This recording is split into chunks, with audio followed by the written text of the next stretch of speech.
This podcast is part of the Game and Entertainment Network. Visit TGEnetwork.net to find the latest episodes from all our shows. It's time for AggroChat, the official podcast of the Tales of the Agronaut blog and stalwart gaming community, where we talk about stuff and things, and the stuff about the things, and sometimes gaming. I'm Belgast, and let's start the show. Hey folks, it's that time again. Time for another episode of AggroChat. This is episode 140. Tonight, I'm joined by Ashgar.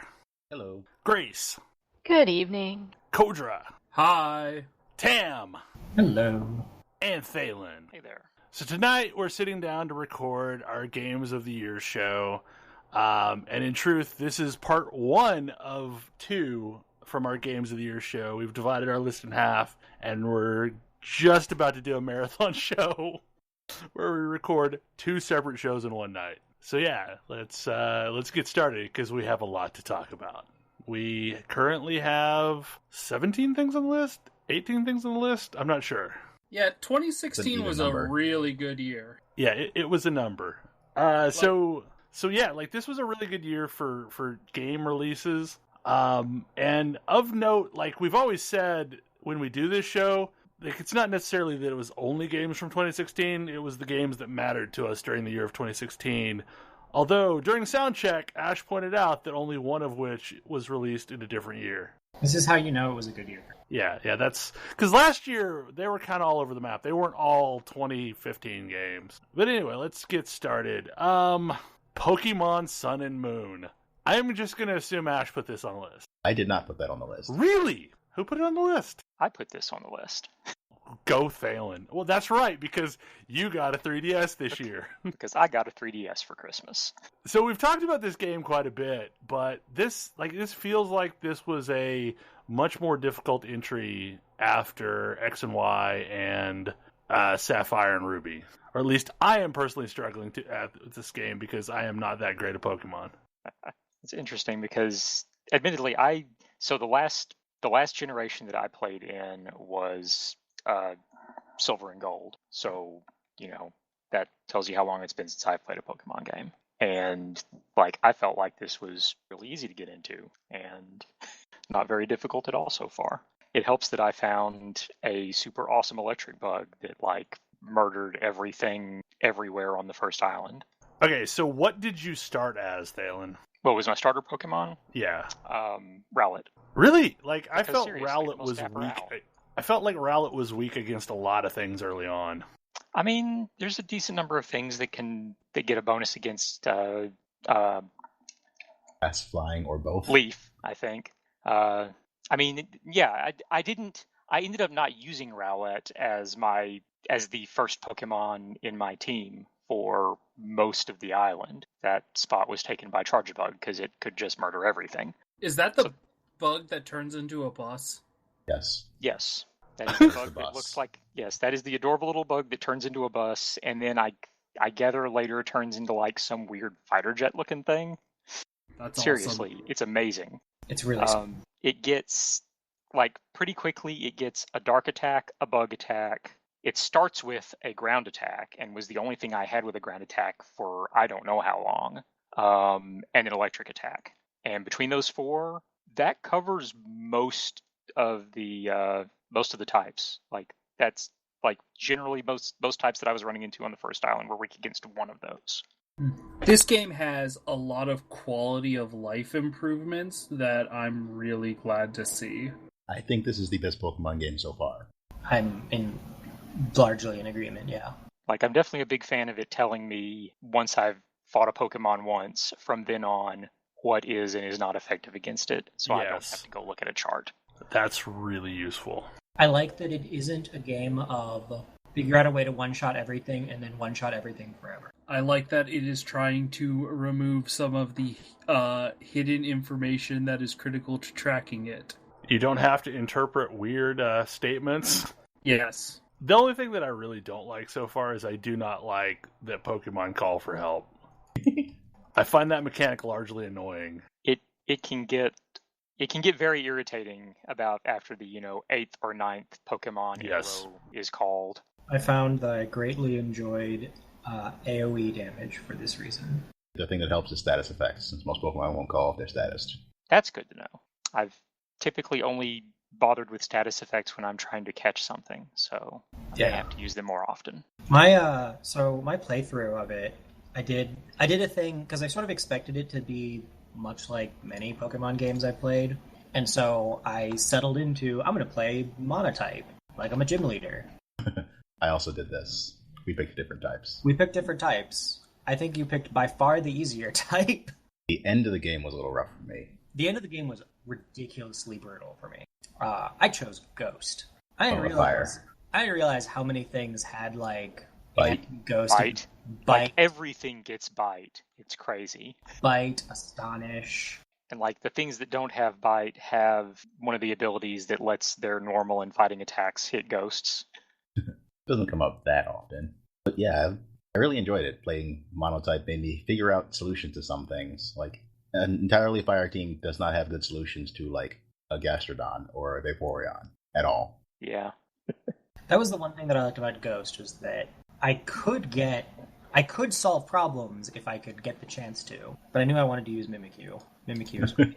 Super creepy, but great. I feel like the most miserable type for me would have been Fairy, because they always feel so fiddly as compared to other things. I like big smashy Pokemon, which is not surprising. I mean, given, that I like big smashy everything in most games. I feel like there's absolute fairy type Pokemon that would suit you.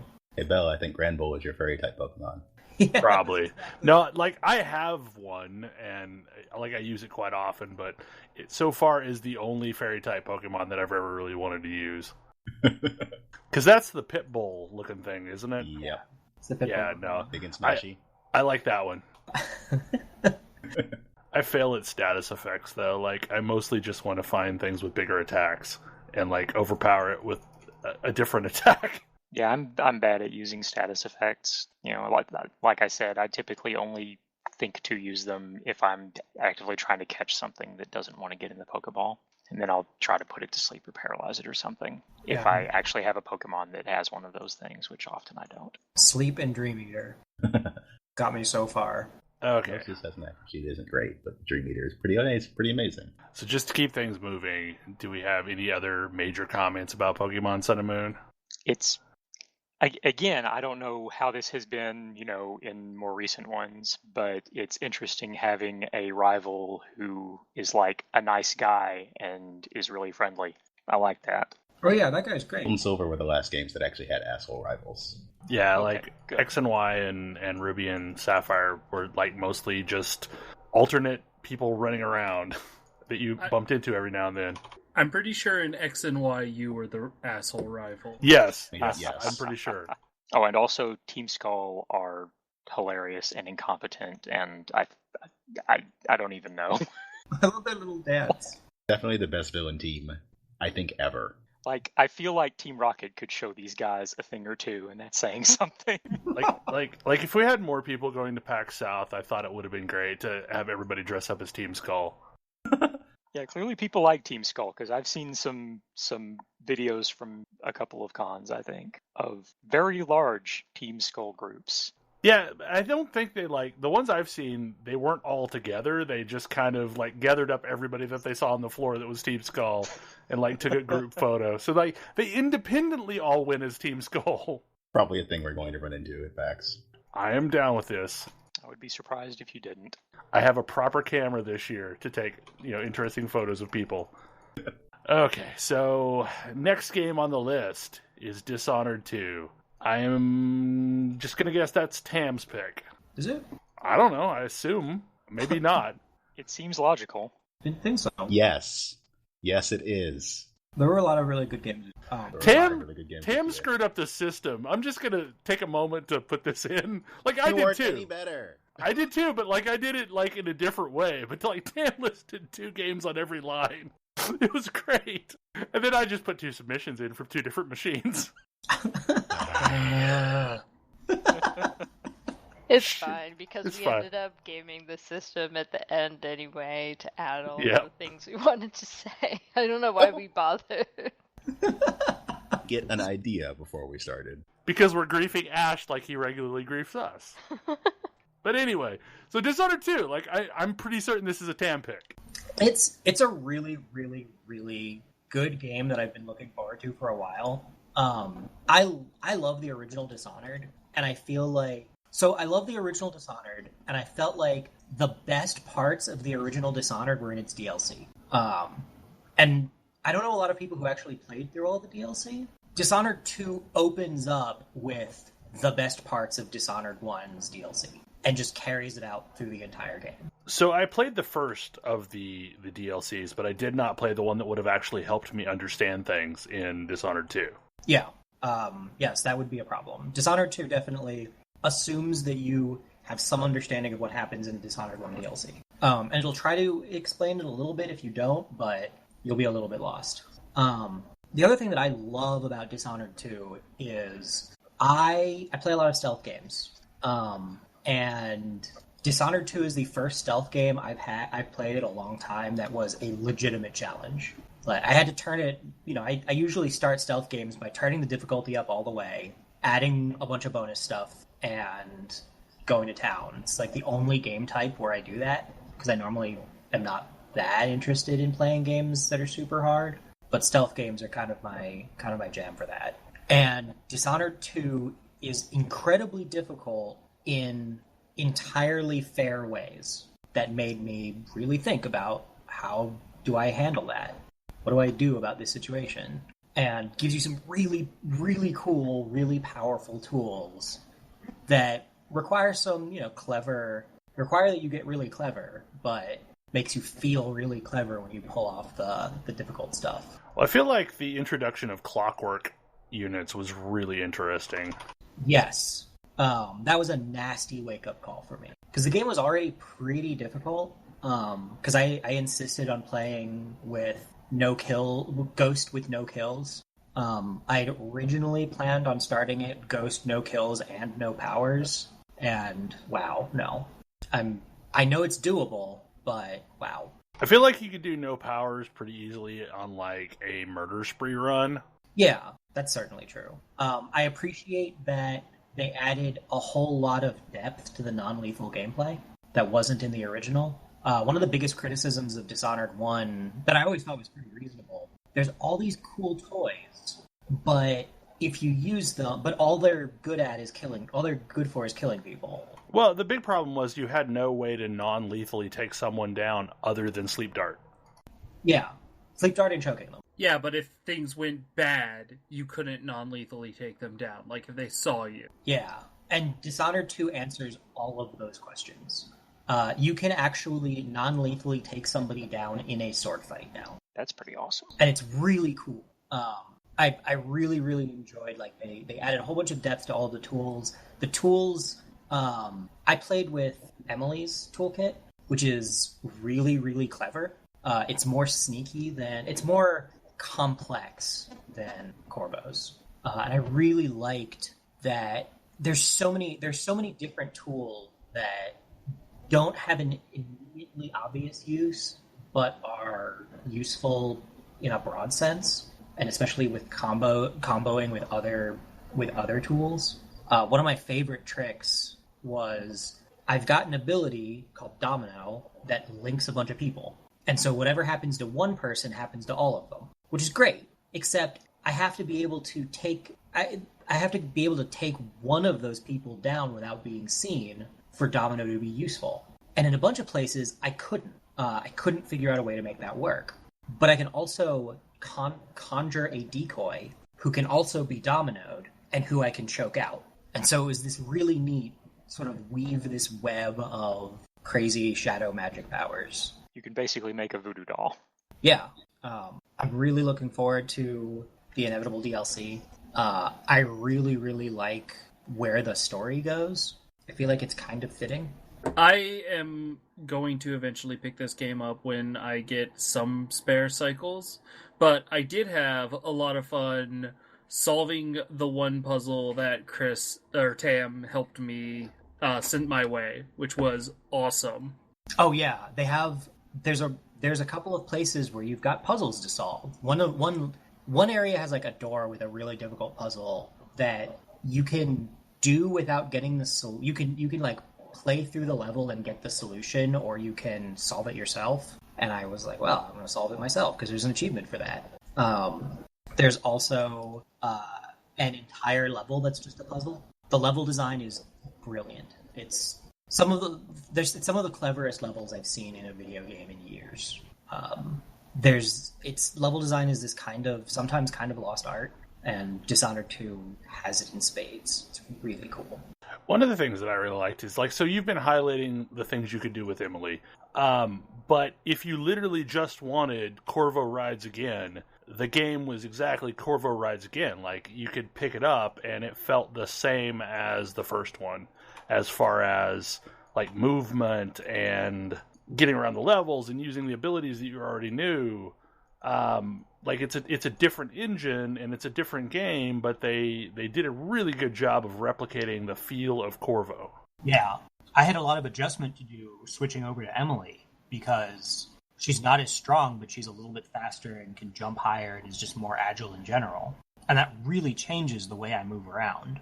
The thing that I messed with my head is Dishonored has a very gloomy, overcast feel, so it feels like you could be sneaking around, whereas Dishonored 2 is bright sunshine, out in the middle of town, and you're having to move without getting noticed or, attracting attention, and it feels weird that you're doing this. I keep thinking, shouldn't I wait until after dark to do this? In some of the levels, it definitely has that. They do have other nighttime levels, especially later in the game, that feel more reasonably stealthy, but there's also definitely wow, I'm in broad daylight. How do I handle this? Although the game is gorgeous. But it needs a pretty solid machine to run. It's it'll technically run on my laptop, but it is ugly as sin on my laptop. There was even food in Dishonored 2 that I would consider eating, which was definitely not the case. That actually sounded appetizing? Yeah. Wow. Dishonored 1 was a game of food I didn't want to eat. No whale giblets? No, it sounded marginally more appetizing than stuff from Fallen London, but only just. Yeah. I mean, I realize they're hiding out from demons, so there's not much to eat, but still. Okay, any parting thoughts about Dishonored 2 before we move on? I'll take the silence that's going to get edited out as a no. Okay, I think this is also a TAM game, Guild Wars 2, which I'm guessing is the game that didn't come out this year, now that I think about it. So, I mean, obviously it didn't come out this year. This is the year where I understood Guild Wars 2. Same. And honestly, your understanding and running around together, I finally get what there is in the game that's enjoyable. Why people flock to this game still. Yeah, it's a game that I've taken something of a break from, but I want to go back because there's stuff that if I can get a group for is really, really cool and fun, and there's a ton of it to try. I did not understand what was appealing about Guild Wars 2 in the slightest when we played it originally. So what's ironic about that, though, is all of the things that we find intriguing, apparently the hardest of hardcore players don't like. They don't like that exists in the game anymore. A sense of progression and moving forward. Hardcore, or the people that talk a lot? The people that talk a lot, I'm guessing. Because when I wrote my post saying that, I finally get it. I don't remember who responded, but they were like, no, these are all the things that the older community members don't like. I don't know. Fractals are sweet, and the story's good. Once they get rid of the divinities, folks, dungeons still aren't great. No, dungeons are still kind of a mess, but they're more doable. They're not. You don't have to glitch them like you used to. They are fun. I prefer fractals, but I think dungeons are fun. Also, when did Heart of Thorns come out? Was that this year? It was last year. It was 2015. Okay. But tail end of 2015, I think. No. Yeah, no. God, I don't remember. Yes, tail end of 2015. But there are all sorts of cool little side things. When Belle, you talk about the nonsense stuff you do in Destiny. Yes. That's what I think about the nonsense stuff Guild Wars asks you to do to get some of its stuff. I am on a quest to get a vine that will go onto my back, and I have to do a ridiculous amount of work to make that happen. Like, go around the world hunting down, like, items that only spawn in specific locations, so that I can assemble all of the components to feed and nurture this seed until it becomes a vine sprouting out of my back. But the thing about that is, like, much like the relic system in Final Fantasy XIV, it gives people something to work towards. And what I think Guild Wars 2 does in a really good way, although I feel like they do a bad job of messaging it, is giving lots of interesting things that are going on in the game in zone events and things like that you can just, like, spend your entire night participating in group content that doesn't actually require you to group. Yeah.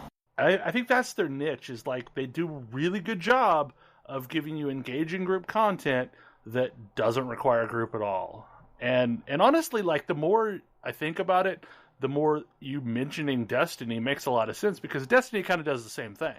Like, it puts group content in that, like, people can just roll up and you don't have to have built a pre-built. And that's, like, if nothing else, that's the part of Guild Wars 2 that I think they do a really good job of.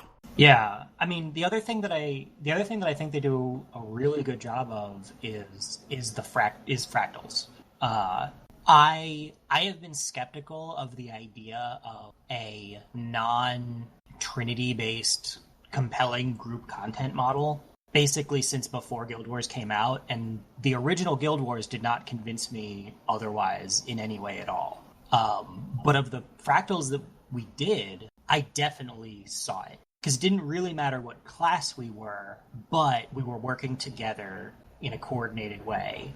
Well, and the thing that fractals introduced that the dungeons don't quite so much is I could absolutely tank. Like, yeah, I was 100% tankier than anyone else, but, like, by getting there, I gave up other things. Like, there were other things I couldn't do. Like, so I really wasn't a damage dealer in a large way. But man, I could take a break bar down like nothing. Yeah, and it's really cool to see that kind of all come together. I really want to get back in there and play more of the fractal stuff and see more of where the story goes. I also think that I would never, ever have believed that you could have a, like, raid complexity zone event that players can actually complete on the regular. And there's several of them in the Guild Wars expansion content. Like, with people coordinating in zone chat, making sure that everything all ticks over the way it's supposed to. It's really, really cool to see. See, and I think that's honestly, like, more of a testament to the community than a testament to the game. Because, like, what you're talking about, the collaboration that's happening on the fly, and I've seen it, that's that community. Like, they're really good at communicating with each other and helping each other out. Yeah. I do think that the community forms around the game, though. And that game demands a community that communicates like that. Otherwise, you just don't ever do that content. Yeah, I agree. Well, I know they've fostered that community, and they've done a good job of highlighting people in the community that are helping out, and that probably goes a long way. So, like, if you keep highlighting the people that are doing a really good job, it maybe brings up the whole community as a group. I don't know. I would believe all kinds of things, but I also think that it's a really great community in a different way than, like, Final Fantasy XIV has a really great community. And I feel like it's interesting to see how the different games foster a really great, because there aren't a lot of MMOs that I would say this community is fantastic. Like, it all depends. Like, I think there's more and more, and, like, now that, like, getting away from certain large MMOs, there are actually many MMOs that have decent communities. I am convinced that there is a crowd of quote-unquote toxic players that goes from game to game to game. And a community has to survive long enough for that crowd to disappear and for the cream to rise to the top. And, like, I've seen it happen in WildStar, I've seen it happen in a lot of game communities like Lotro, like Landreval, and I'm trying to think what the other really great server was. They had great communities. Like, they were awesome community. But they also they lived long enough to reach the point where like only the people that were super dedicated to the game were still playing.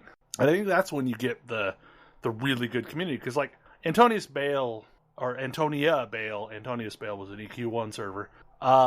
And Antonia Bale in EQ2 had an amazing community that suffered over the last couple of years because of some weird changes in that game. But I feel like the if you move back into a game that is past launch and has maintained a user base, it's going to have a much better community than what you see at launch. That's all I had a long way of saying that, but that's not to discount that Guild Wars 2 seems to have a really good community. And it has cool things for the community to do. Right. Also has actual raids that I have not even come close to seeing the inside of. Yeah, I don't even know what those would look like.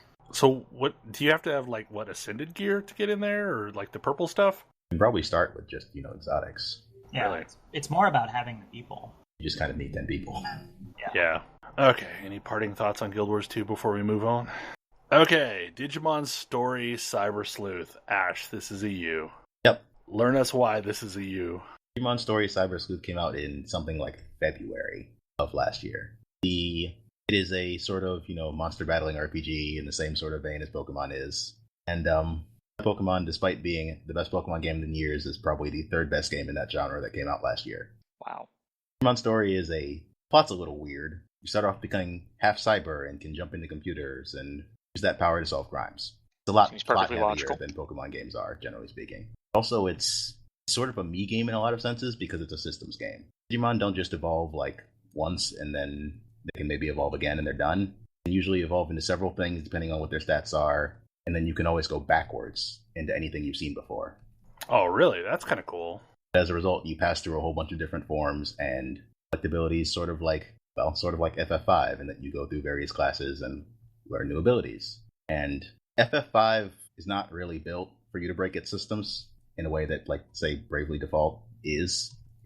Bravely Default expects you to break its systems in order to beat the hardest content in that game. This game does not expect you to break its systems to beat the game, but post-game stuff absolutely does. Are its systems super breakable? Not that bad. I picked up, for example, something that has a very strong physical attack that ignores defense, but takes up like half of its MP bar to use. But I picked up from a different something an ability that does physical damage and restores your MP based on damage done. So I can use this ability a lot more than intended. And finding things like that is fun to me. So not nearly as breakable as Bravely Default. It's not nearly as breakable as Bravely Default, or FF5 really. So what platform is this on? PS4 or Vita? At least for PS4 and Vita. I played it on the Vita. So in Final Fantasy V, like, any given character could become anything. With Digimon, is that also true, or do you still have this monster can only follow this tree? Start off as something, but the trees are interconnected enough that you could probably find a way to almost anything else. Okay. Either going forward or back. And I actually did this for one, where sometimes they require that you have a camaraderie stat, which is how many battles they've been in. It can be raised in a few other ways as well. I had something with a very high cam that I wanted to evolve into something it was completely unrelated to, so I ended up taking it 2 steps back and 3 steps around into other evolution trees until I got where I wanted, because it was easier to earn XP than cam. But I really enjoyed it. It's probably one of my favorite RPGs from last year. Which is saying something. Digimon is always good games last year. Yeah.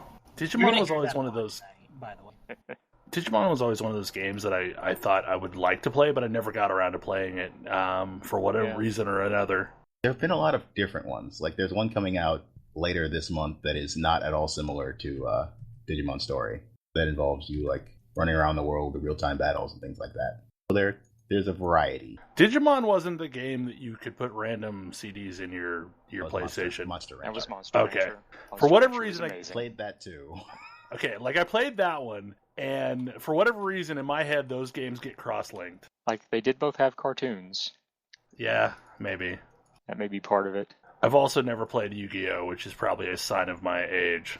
Okay, let's move on to the next game, and this one is one of my picks. Destiny: Rise of Iron. Surprise. I know, Surprise. zero shock. Like, my love of Destiny knows no bounds, and I am largely using this expansion release as an excuse to put it on the list and talk about it. More surprise. Because Taken King was a significant upgrade storyline-wise, and, like, it's a really good storyline to follow through, and I enjoyed it a lot. Rise of Iron is a bit short on the story. Like, there's a bunch of story that happens after you technically beat the expansion story. But what makes this game worthy of being on the list is they've done a lot of quality of life improvements in year 3. And like, I thought year 2 was a massive leap quality of life improvement wise. And it was, but this takes it a little bit further in that I think the game is way more solo friendly and casual friendly than it's ever been. So the storyline of Rise of Iron involves Lord Saladin, which, if you're not a serious Destiny player, will be absolutely meaningless to you. But in years, I think it only happened in year 2. I don't remember. Like, Iron Banner may have happened at the tail end of year 1 as well. Iron Banner was a part of year 1 fairly early, actually. Okay. But anyway, so the Iron Banner event is like this PvP event that shows up at the tower, and Lord Saladin represents this group called the Iron Lord that we've never known a lot about. And we know the names of the Iron Lords thanks to the weapons that he rewards. So, and actually, like, Iron Banner is happening right now. It's Clash mode, and I really can't stand Clash. I like objective-based PvP if I'm going to play PvP, whereas Clash is mostly just deathmatch. That's beside the point. So he shows up, and you know, you would compete in the event, and you gain rank, and the rank would unlock things. And this was a monthly event, and every month it would reset you back to rank 1, and you'd level your way back up to rank 5, and you know, get cool stuff in doing it. And I love Destiny lore, even though they make you dig massively to get to it. So we've known, like, you know, Scory and Bredamart and Yolder and all of these Iron Lords that have weapons and gear named after them, but we never knew anything about them. So this expansion takes place with Lord Saladin suddenly making a more active role in the game, and you get to go to the Iron Temple, where, you know, this group that came before the Guardians that you're part of basically protected the city. And you find out that they made a horrible mistake a long time ago.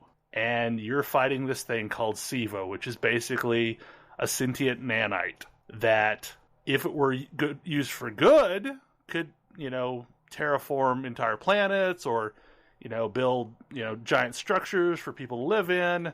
But instead, ever used for good in fiction? No, they're never used for good in fiction. But, you know, that's the theory. But instead, now the Fallen have broken into this vault where all of the Iron Lords but Saladin died. So they made this last stand to try and seal Siva away from the world, and it didn't work. So you're fighting these new kinds of Fallen that are basically, they become the new Taken, because in the Taken King, you encounter Taken all over the place, and now you're encountering the Devil Splicers, which are these Siva-infused Fallen. And I talked about this last week when I talked about the Wrath of the Machine Raid. But where the game really has made a leap forward is they've standardized a lot of systems and made it easier to predict what the outcome is going to be of a certain event. So, like, always in the past, they've had factions, and you gained factions, and it wasn't always entirely clear why you were gaining factions, because you would get motes of light and strange coins as a reward. And towards the tail end of year 2, they started making factions give you packages every time you leveled up. But again, the package didn't have a predictable path of perks that you could get from it.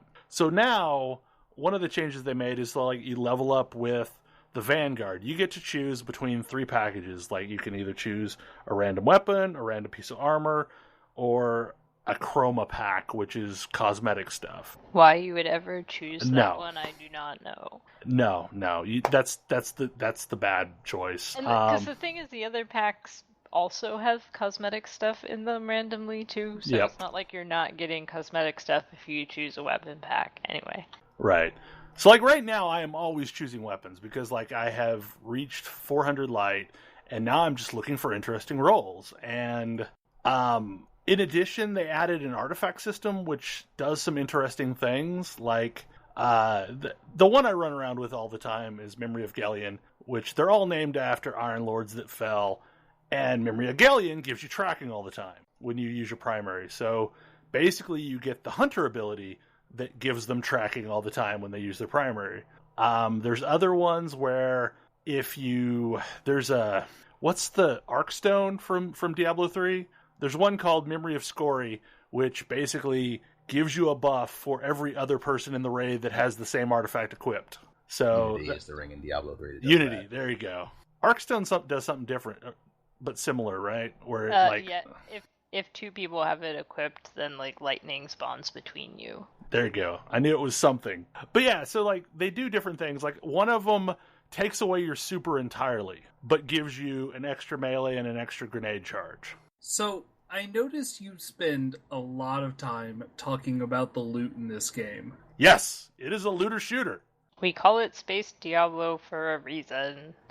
Like I spend all my time in Diablo talking about the loot in Diablo as well. Like that is like it is the same. It scratches the same itch that Diablo does. So I also picked up and played some of the Destiny Rise of Iron stuff. I'm not as into it as Bell, obviously, because I think that would be hard.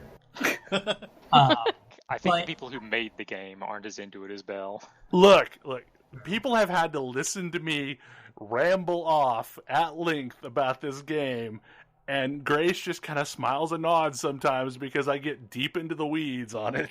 Well, it's a game that I played it and I enjoyed it, and I think that even as someone who is not super into the game, like this expansion definitely had small noticeable quality of life improvements for that even I noticed. Yeah, I feel like it is a game that I would super enjoy if I could get my feet under me. But man, does that game not want me to do that. I'm noticing this too, so the benefit of me going into Rise of Iron is I had all of this cool shit from year 2, the Taken King, to rely on. Like, a lot of what I'm using is stuff that I got in year 2. Yeah. That I've just upgraded.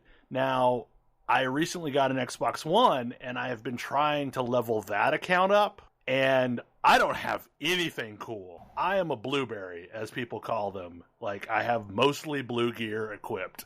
And none of it is interesting. I'm not even in that good a shape.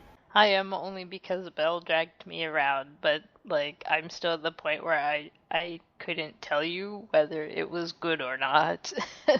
I don't care because I have enough fun just running around shooting things and also sparrow racing. Sparrow racing is amazing. I should have tried sparrow racing.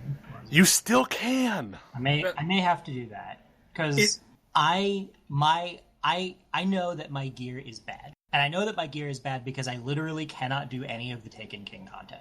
Like, I'm the right level for it. And I have a light level high enough for it to say that I can go in, but I just die. So that's one of the things that I've talked about. This game is phenomenally bad at onboarding new players. Yeah. Because the gear levels, like this game suffers from serious mudflation. Because the gear level that you end up with at the end of the original content is nowhere near where you should be to start Rise of Iron. Like, so you're going to be lucky to be 200-ish when you hit level 40. You absolutely bare minimum probably need to be 280 to start Rise of Iron. And there's no good way to get you over that gulf. Other than, like, you buy Rise of Iron, they give you a boost, and that will equip you in full 280 gear, and that's probably the best answer. Like, yeah, I mean, it feels very silly, but it seems like the best way to get into the game is to boost a character, because then your gear is on par with where the game expects you to be. And that doesn't necessarily feel great, and it certainly doesn't feel intuitive as someone who is new to the game.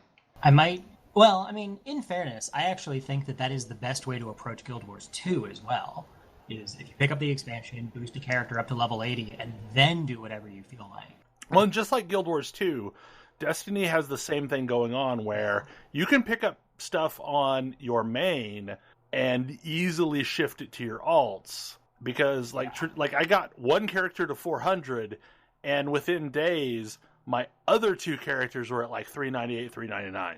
Like, it's all of the gear is easily swapped back and forth because you share a vault between all your characters. Yeah, and it may just be that I'm bad at Destiny then, because I have used the boost and I still can't open a Rise of Iron content. The first mission in Rise of Iron is significantly harder than any of the other missions that you encounter in Rise of Iron.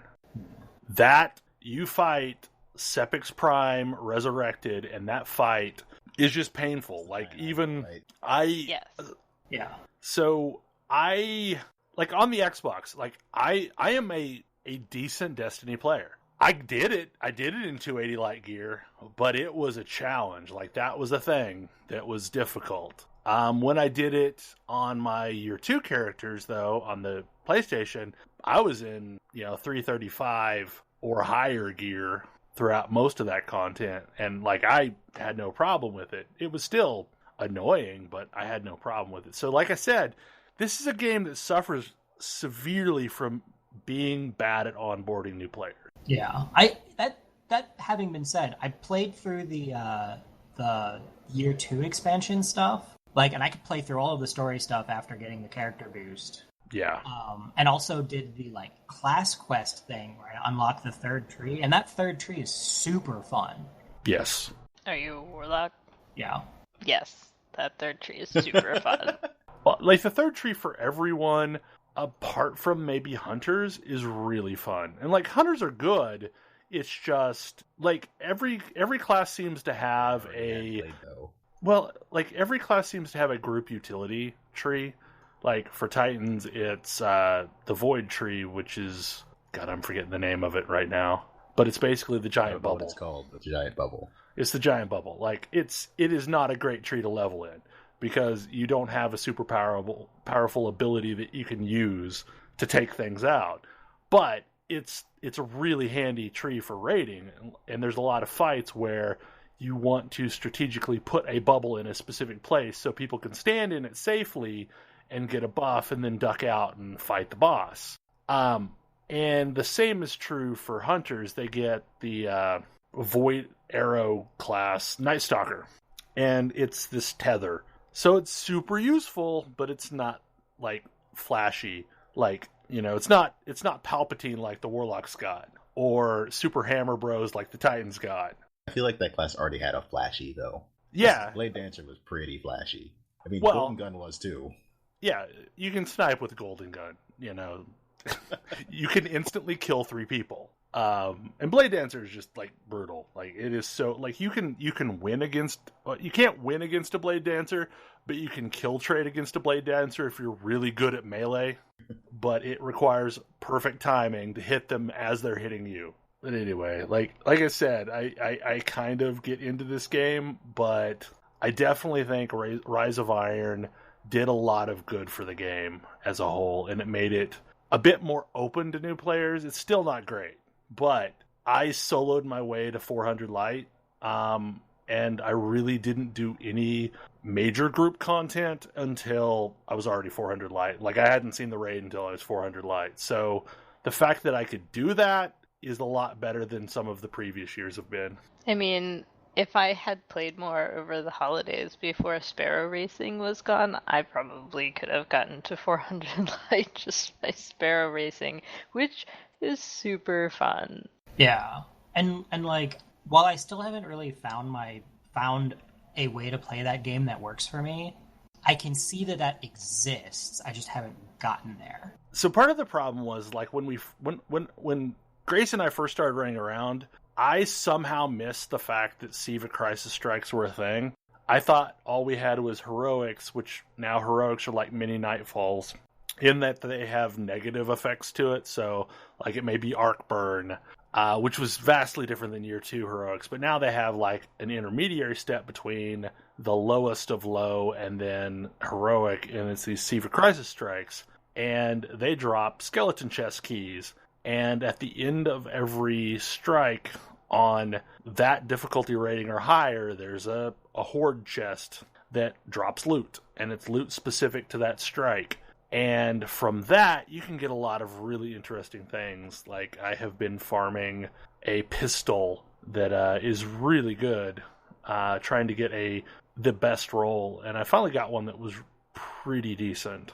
But again, like Kodra said, I'm talking about loot.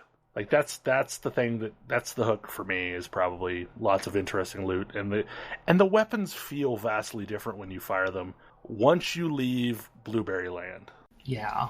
And we just have to get Tam out of Blueberry Land. I feel like if I could get to a point where I was comfortable, where like I was playing the game in a way that I'm comfortable with, as opposed to like I liken it to playing a Diablo class you don't like that is also undergeared, where you don't have all of the pieces to have fun with it. Although you can see that those pieces exist, you just don't have them yet.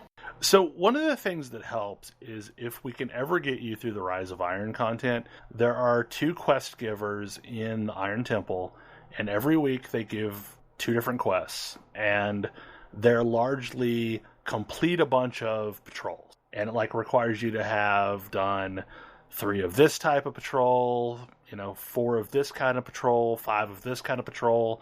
And in doing them, you get a couple legendary Ingrams while turning in that quest in. So like one of them will reward you 2, and I think the other one rewards you 1. And you also get, sometime during doing that quest, you're going to see a public event pop. It's just a given.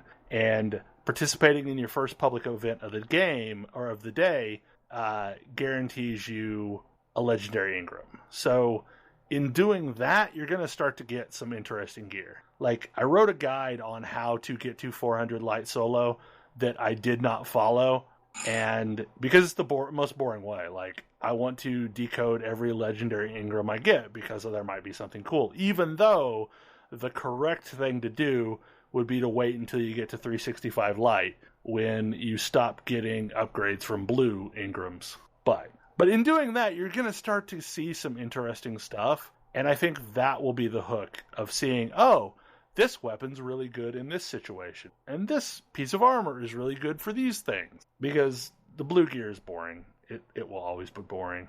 Like, what they really should have done for boosted characters is at least get them some legendary gear with interesting stuff on it. Or let me pick what weapons I got. Yeah. Like, I would be okay if I could just have a weapon that I enjoy firing. Like, if they gave you a scout rifle and a hand cannon, you probably would be happier. Or a hand cannon and a sniper rifle or whatever. Yeah. Okay. I went on way long enough on that. Except for now we're rolling into another topic that's probably going to be lengthy as well. Well, World of Warcraft Legion. So this is definitely one that got multiple votes, surprisingly. I mean, if you would have asked me before this expansion came out, I would have been really, really shocked if WoW Legion would have gotten any votes for Game of the Year based on the last few expansions that the game has had. But somehow Blizzard actually pulled off something pretty special this time. Well, so there's been a massive changing of the guard on the Warcraft team, and it's noticeable. Like, it is vastly noticeable in the way that they're approaching the content. And traditionally, the big issue of the last several expansions has been that they are over quickly and go into a holding pattern until the next expansion comes out. So that they have, 16 months, 18 months between the last content patch of an expansion and the launch of the new expansion. To be fair, Legion could still do the same thing. Legion could still do the same thing. It's off to a much stronger start, though. There have already been more content patches than there were in Warlords at this point. And that being said, like, they just literally opened Nighthold and had like 7.1.5 launch, and they've already got 7.2 on the PTS with the Tomb of Sargeras raid on it. So like that in itself is a massive change from how things have been traditionally for Blizzard games. I mean, for World of Warcraft. As far as the game itself, it kind of shoots down this middle ground of... I really don't know how to describe what was different with this expansion. Like, it felt like it got me better than the previous expansions have. Like, these are the things that I am interested in doing, so here's the entire expansion of it.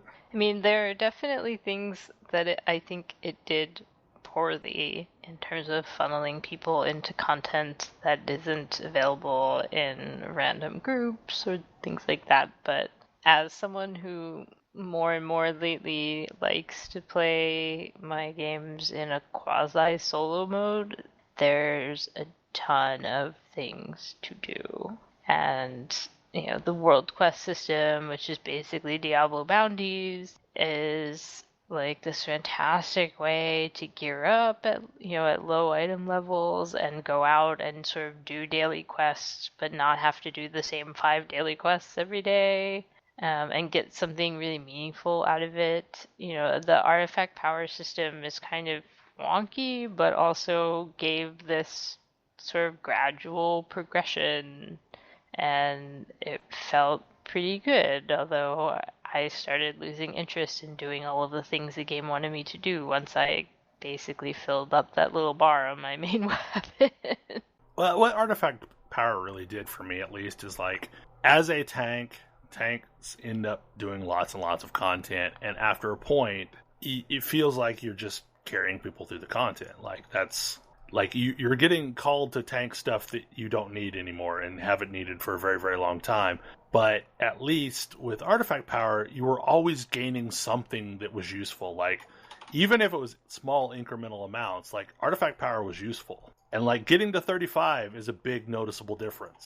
Yeah, I mean, so Legion wasn't one of my picks, but it is a WoW expansion that I played quite a bit of and enjoyed, which, I don't know, for anybody who is a regular on our show is probably enough of a surprise by itself. Well, and I mean, one of the other really big strengths of this expansion, I know a lot of people don't like it, but it's sort of a love-hate thing, but the Suramar quest and Suramar City is so different from anything else that they have done with this game, and it's beautiful and it has an interesting story, and yes, it's full of elves, and sometimes I really want to go through and murder them all, but also it was really engaging, and I really, really enjoyed it, going through that whole quest line.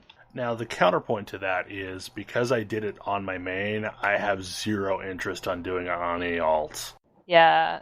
There's a lot of content like that makes me like, I just don't want to do this again. I've done it once, I don't want to do it again. Yeah, this expansion is, I feel like, not very alt-friendly at all. And, I mean, there's reasons to play alts, like to see all the different class hall stories and get all the artifact weapons. Like, that's a pretty compelling reason to want to play lots of alts. But then things like having to do Suramar more than once, that feels pretty terrible. And like the crafting stuff where, in order to max out your crafting, you have to run a lot of dungeons and mythic dungeons, and I'm like, no, I don't want to do that. So like, I've been leveling alts so I can see their class story and then dumping them, which is not something that I normally do in WoW. Yeah, I have a lot of alts sitting at like 101, 102-ish because of this. I basically got to the point where I had finished out the story for a class, and the prospect of going through an alt was not enjoyable. Like, I just didn't. Even though I was really interested in that alt story, I couldn't get myself to do like the same content. But the thing that Legion did for me that WoW expansions haven't really done for me since Wrath, since the last time I really played seriously, was I remember in vanilla WoW, I would have items, I would have armor, I would have stuff that I had and was doing that had a story behind it. And like some of these stories were not necessarily super exciting, but they were exciting to me because they were sort of personal and, you know, rich and interesting. And I felt like I had stuff that I was doing in Legion that felt personal and interesting. I really like the artifact weapon. I like how you go through this sort of interesting quest line to get a cool weapon that is like your special thing that you keep with you, and it lasts you the entire expansion, and that's neat. And also, like, so I did not like how grindy it got and how long it took before there was any payoff because of their faction system. But I would play an entire game that was just Suramar. I think that is some of the most interesting writing and interesting characterization that they've done in, like, since vanilla, honestly. It's really, really, really interesting. I think I hate small children on principle, but like I would play a whole game where I did nothing but like punch the crap out of guys who were trying to make that tiny little elf girl cry. Yes. I still, on a regular basis, every time I'm in Shalaran or whatever, I will go over and click on her just to hear her talk. The other big thing with this expansion was, like, other than a few notable pockets that are horrible, there was not much faction bullshit. Yes. Like, this is a game about my choices and my character, not, like, choices of some leader that I don't really care about. The entire story of the last expansion I played was faction bullshit. Yup. Yeah. And WoW is at its best on its side stories, and there are a lot of them in Legion. I'm still going to call that the Diablo problem. I mean, I think it's fair. Diablo is best played when you don't touch the story and just do adventure mode. Well, and its side stories are better than True. the main story. Yeah. Governor Shen is more interesting than the entire main plot. Yes. And yeah, and similarly, I feel like Suramar is more interesting than everything else that's going on in the expansion. Because it was at I think Grace and Belle's recommendation that I sort of choked down the leveling process just so I could get to Suramar, and it was 100% worth it. If I saw patch notes for WoW that were vastly increased Suramar rep gain to get people into a place where they can, you know, complete the story and get into the new dungeons, I'd probably re-up just to see it. Well, I know they've added several new pieces to the Suramar storyline. Yeah, I mean, there's a I couldn't do them because my rep wasn't high enough. Yeah, and you just kind of have to do world quests for a few days or do the, like, A few days, wizard you said? training. A few, like a month. Like a month. It's like a month. And that was when I stopped, was when I did the math and was like, this is how much I can get per day at best. It'll take me a month. No, I'm out. Well, But if I could... depending on doing other world quests for the faction bonus thing, but yeah. I mean, But I totally get it. Like, it doesn't feel great to be like, I love this story and I want more of it, but now I have to do dailies for a month. if I could pay $15 to not have to do that, I would, and I would re-up. Straight up. If I could, time is money, let me pay to not have to do that, I would do it in a heartbeat. I'm trying to remember. You can't turn Bloods into faction, can you? No, you can't. No. Okay, Otherwise, that's... I totally would. Because The best you can do is, like, do the Kirin Tor quests that don't require you to do much and get a little bit of extra, and then doing the Withered training and getting the big bonus from that. Yeah, but to do the Wither training, you have to do, like, an hour or two of item collecting to have enough resources to then do the Wither training to then... Yeah, it's a thing. And yeah, that I is would pay another real frustrating dollars. thing, because I enjoyed the Wither training a couple of times, but then I still have to keep doing it because they're cosmetic things. The real endgame is locked behind there, and it makes me really unhappy. But I have to farm, like, the thing is, like, the further you get through it, the less you have to farm, because the less important it is to start with 20 withered or whatever the maximum is. But it's still a pain in the butt. And part of it also is I made sure to leave WoW this time before I was ready to rage quit.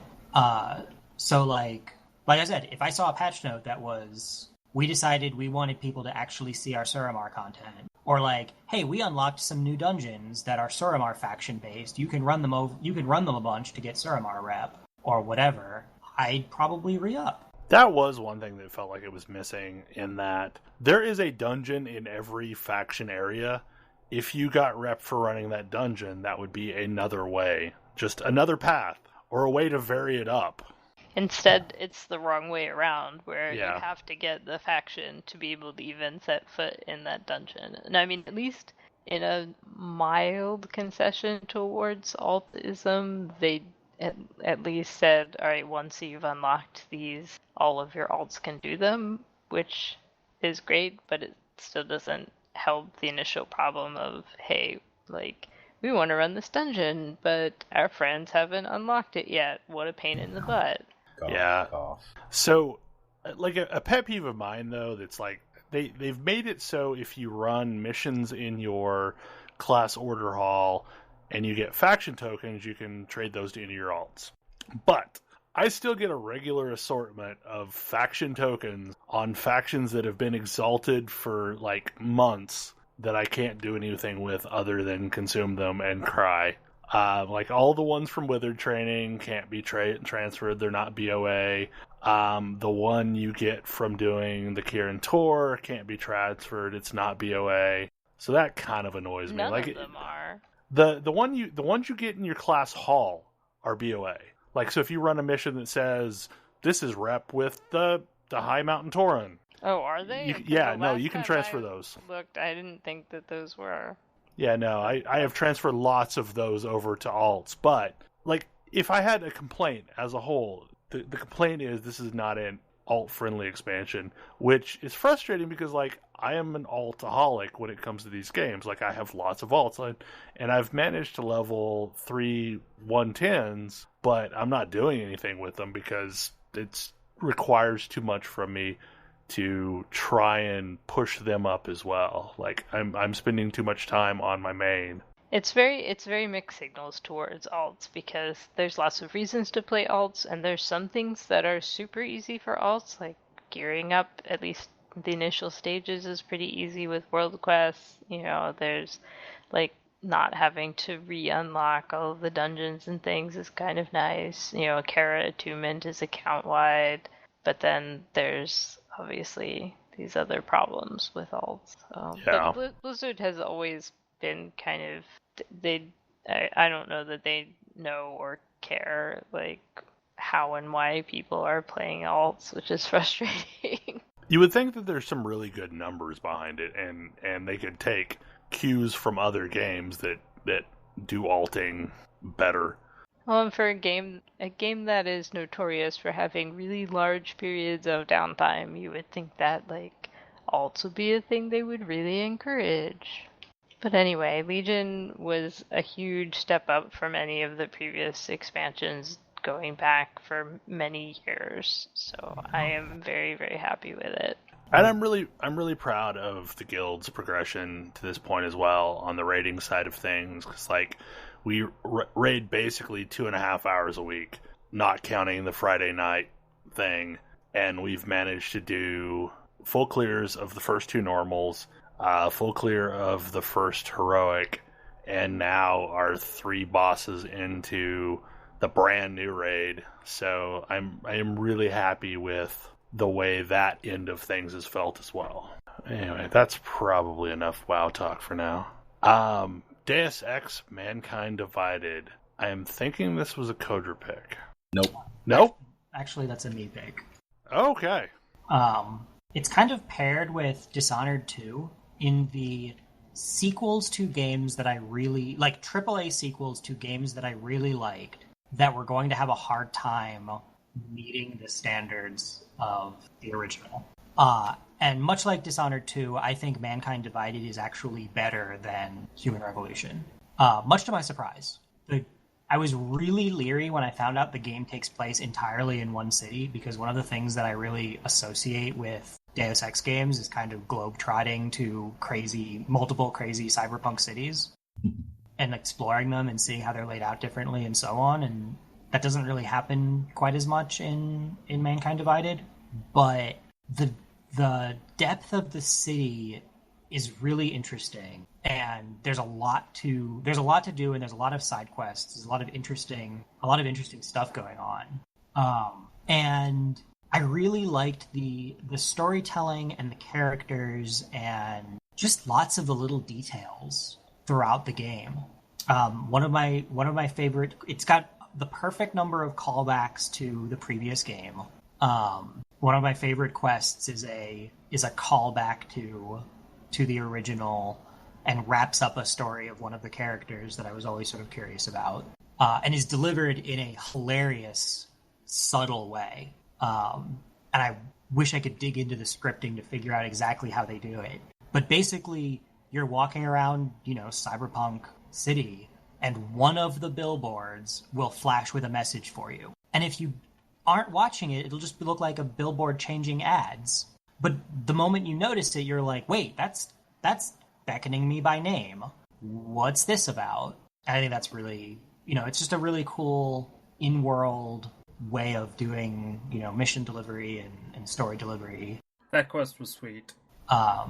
It's just got a bunch of really, really cool little things going on, and I love exploring these like first-person cyberpunk worlds. There's so much interesting world building and storytelling that goes on, not in the main story, just through, I don't know if this is a common term, we call it pull content, where it's not something that the game is going to hand you, but if you go seek it out, it's there for you to find.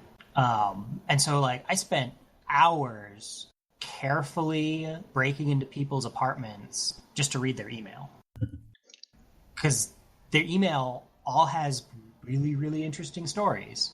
And a lot of times you'll read this story and then you'll see little details in the room or in the apartment or in another apartment that give more context to it. Creeper Tam is creeping.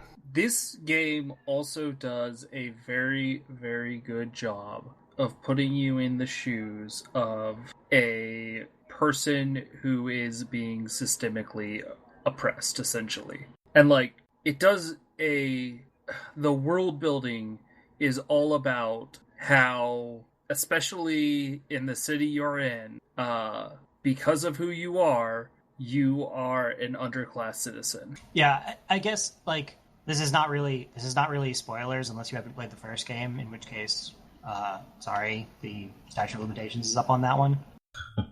But one of the big dramatic events in the first game is there's a virus that causes all cybernetically augmented people to go nuts. Like, it freaks out all of their augmentations, and this has the incredibly bad worldwide effects. And this game takes place in the aftermath of that, and that doesn't go off lightly. In a lot of places, that's like, that was the last straw. And so there's a lot of people who you deal with, a lot of people, and you are one of a lot of people who are, systematically oppressed because of this thing that's not their fault. And the game is really good at making you sort of feel that. You feel that and you react to that. Like, Adam Jensen is constantly reacting to the world around him. Yeah, he's less of a blank slate character in this one. He's got opinions. And they're mostly not super positive opinions, very understandably. So, I will say one of the things that kind of annoyed me with this game is they do this thing early on where they're like, hey, you should go do this side quest, and then I will unlock your augments. And I want to say like 66% of the way through the game, and it has still not paid off on that. And I'm starting to realize that they gave me this carrot that I thought would pay off much sooner, and now it's like I've spent most of the game denying myself a large part of the augments that are available to me. I feel like that quest might have messaged a little bit differently. I have no idea what you're talking about. Oh, when you first break into the guy who does work on your cybernetics? Yeah. He's like, hey, I need you to go do this favor for me, and if you do that, all of these super advanced augs that you have access to now, I should be able to fix it so they don't shut down other systems of yours. Oh, yeah, that's like the end game superpowered bonus.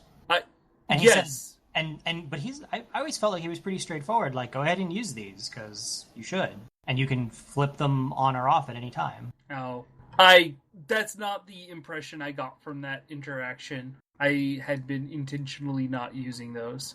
Oh, I should probably try those. they're pretty great. They seem pretty great, especially the remote hacking one. Yeah, like they're so good that the cost of you have to turn other stuff off feels totally fair. You can overclock your system. I assume the mechanic is that you have like limited power consumption or something like that you can only turn so much on at once. Yeah, there's like the standard set of augments that are like the ones from the first game that you had access to before, and then there's a whole bunch of new ones.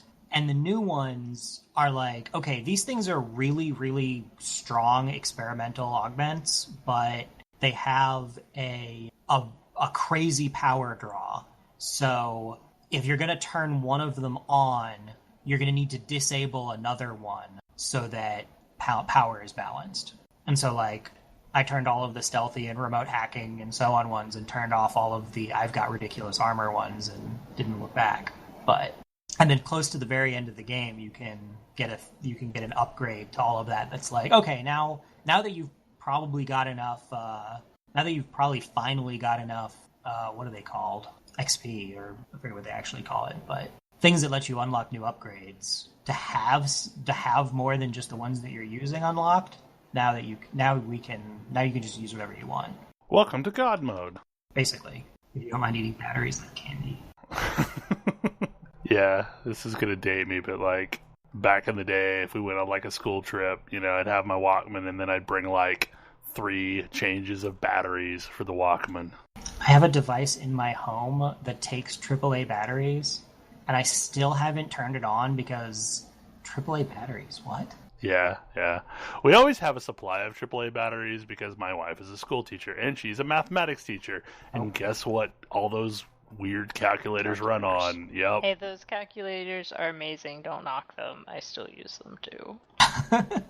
Yeah, no, like she has lots of different batteries versions of them. Okay, well that sounds like that derailed Deus Ex. Any parting thoughts before we move on? I was really excited with Deus Ex and Dishonored. I was really excited to see Game 2 of a new IP series not suck, because that's Game 2 in a lot of those are either Game 2 of a series that I liked Game 1 in is often disappointing. Whereas like if Game 1 is promising but not great, and Game 2 is usually amazing, but if I liked Game 1, there's a lot of like, oh, Game 2 is bad. And it was really exciting for both of these games for me to see like, no, Game 2 is as good if not better, and doesn't diminish my enjoyment of the first. I feel like a lot of times what happens there is whether or not the game company actually understood what made the first game great. Yeah. Mm-hmm. Like, if they get it, like, this is the thing that made our game great, then Game 2 is probably going to be just as good as the first one. But if they didn't get the thing that everybody liked about the game, then you end up with a really questionable option. Okay. Next game up, Ratchet and Clank. This one was me, but I suspect Ash will also want to talk about it. It's almost made my list. I played a fair bit of it too. I mean, so this might be the only game of 2016 for me that I can say, like, I completed this game in a way that was meaningful.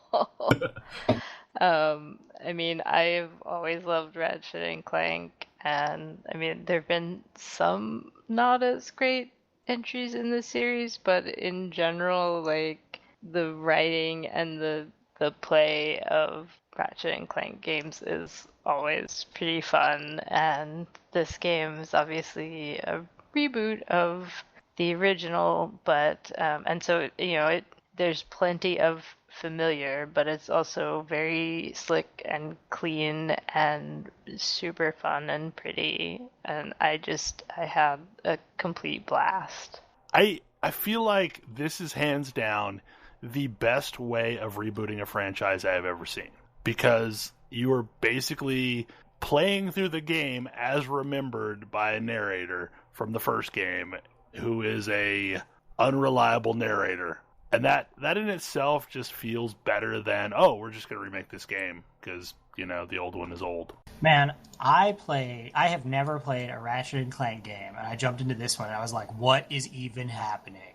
Oh my god, no, this was classic Ratchet and Clank. This was every element of the original games that made them good, rethought for a modern console. We'll say there were some things missing. Like, Ratchet doesn't go through a whole bunch of character development in this game, and he doesn't in Ratchet and Clank. Yeah. Because it's kind of already happened. So Ratchet is already not a horrible person at the start of this game. Yeah. Is Ratchet the... Ratchet's the fuzzy one. Okay. It's hard. They both have robot-y names, which is really unhelpful for me remembering which is which. Ratchet is the one that carries the wrench. Clank is the one that makes that sound when he walks. Got it. Okay. It's like playing a 90s cartoon, and I mean, that's kind of what's always been great about the series. But yeah, I mean, I don't know, it had been a while too since I had played a Ratchet and Clank game, so like the memories of the exact storyline were slightly fuzzy, and maybe that's kind of the best state to go into it with, because I wasn't being nitpicky about like how perfectly it aligned with the original. It was really just like going into it expecting fun, and like it was totally in line with the spirit of the game, and I was very, very happy. Like, can I jump around, smash a lot of things, get a lot of bolts, and play with a lot of really just absolutely silly weapons? Yes, okay, I'm happy. And like the weapons felt familiar but also fresh at the same time, and I liked that quite a bit. I don't think there were any that were completely new. There were some that weren't original to the original game. But, yeah. But they weren't, I'm not sure if there were any that were like new for this game. But like, I consider a full playthrough. Like, did I go through enough to get the Rhino? Yes. But, like, it just, it's not a small amount of effort to make sure that you've checked off all the check boxes to get that. This is actually the second game so far I have actually 100%ed. The other game is, it was Ratchet and Clank Cracking Time for the PS3. It is very rare for me to complete a game in that fashion. But yeah, like this one it's fun enough that like, yes, I want to play through it again and like keep leveling up these ridiculous weapons and like trying to check all the checkboxes. It's just satisfying and entertaining and silly fun. So yeah, like I mean, the other thing here is that like confession time, like other than borrowing someone else's Game Boy, I've never played a Pokemon game. But like this was my nostalgia game for the year, right? Like other people, maybe that's Pokemon, but like for me, it's definitely Ratchet and Clank. All I know is my enemies used to be alive, and then they met Mr. Zircon. And Zircon Jr. That was easily my favorite part of that whole game. I knew that there were a bunch of weapons that I probably should have used, but no, it's Mr. Zircon. Zircon, I think, has been in every game since they introduced him. It's amazing. Yeah, he's most other wonderful. weapons do not have that distinction. The first time I pulled out Mr. Zircon, I died because I was laughing so hard. It was embarrassing. And I mean, I don't know, like Ratchet and Clank is always that way. Like there's always a couple of weapons where I'm like, well, this is really inefficient compared to other things, but dang it, like it's I hilarious. Just love it, so I'm gonna use it. This was also technically the game that sold you on a PS4, was it not? Something like that. I mean, it was well worth owning a PS4 for. Okay, Phelan, this is your pick. 80 Days. Yes, and this is it's funny because all three of my picks are games that I got in December. I think in part because I don't know that I played all that many. Well, no, One is from earlier. 2 of them are games that I got in December. I think because I didn't play all that many new games this year. I did not know until I picked up 80 Days that I needed a make-your-own steampunk Jules Verne novel game in my life. And, this is a thing that has been missing. And there has been a hole in my life for, almost 40 years now. And now it is filled. I feel the same way. Because this is literally a game where you effectively write your own version of Around the World in 80 Days, set in a extremely steampunk version of the world. Yes. Like, people think of Jules Verne as steampunk, and it's definitely there. 80 Days was not a steampunk novel, but boy, is there a lot of steampunk, and it's in this game, and it's fantastic. And I still haven't been to Haiti, and I'm kind of scared to go there. What the hell does steampunk Haiti look like? Apparently the engines run on blood. Yeah. Oh, God. So are the rumors. So, did you ride the Taj Mahal across India? I haven't been through India yet. Oh, this is the best. So this was the coolest thing. The Taj Mahal, there's a train route in India, and when you get there, the Taj Mahal is a walking city. That is fantastic. It's amazing. So okay, I have to play this game now because I did not realize it was an alternate reality version of 80 Days. I thought it was just I'm playing 80 Days. Okay, yeah, I can pass with that. And there's all this history that you slowly pick up in bits and pieces from various places, about wars that have happened recently and conflicts that are coming, and and you're not gonna learn it all in a single game or in a few games. There's new stuff every single time that fits together with stuff you'd already learned to give you a bigger picture of the world that this is taking place in. Which is absolutely my favorite part of this game. I normally don't go in much for the games where it's do the same thing a whole bunch of times. This is your goal, and you can go about it a bunch of different ways, but there's so many route options, and I gather more become available as you've played the game more often. There's some that just won't be available the first few times you play. And apparently a recent patch added the ability to travel to the North Pole, so you can try and short circuit the whole thing. I'm looking forward to making that attempt. But you are literally playing Passepartout, planning the entire trip for Phileas Fogg around the world in 80 days, and I haven't counted or anything, but I would hazard to guess that by the time you've finished a playthrough, you have read an amount of text comparable to the actual novel. Yeah. Because Around the World in 80 Days is not a long novel. No, most of his works are pretty short. Yeah. But yeah, it's like a custom novel, put together and read. And the writing is really, really good and feels like the original. The tone of it. They got Passepartout and Phileas Fogg right. I can absolutely picture being on, a ship that can turn into a submersible, and they decide that they're not going to take us where we were supposed to go, and Phileas Fogg just decides, well, you're going to have to start a mutiny. Get on that. I have the utmost faith in you. Yes, he has the utmost faith in me a lot. I felt really bad the first time at the end of the first game when we were a single day late because I got poisoned and we had to take a side trip to get the antidote. Wow. You are the longest suffering butler. But yeah, I cannot recommend this game enough. It is amazing. I had heard seriously good things about it. I just didn't hear the hook of steampunk version of the world where things are weird, and that's enough. That's a selling point for me. Yeah, I have ridden in a car driven by an automaton in hiding. I have gone in a ballistic ship from one spot to another.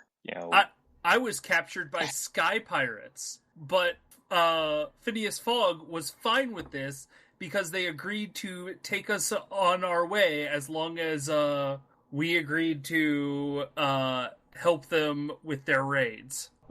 Sounds good to me.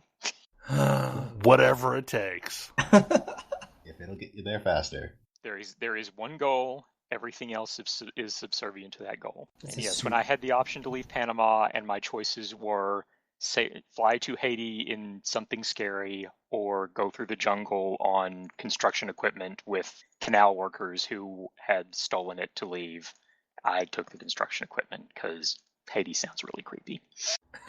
Yeah. Well, and with that, we have officially reached the end of the list for the first show. And in reality, we're going to take a quick break and start part 2, but that will happen a whole week between. So hopefully you enjoyed the show to this point, and we will wrap this up, and you'll get it in a few days, and then we'll release the second part during PAX to cover that absence. So, night! Good night. Good Good night. night.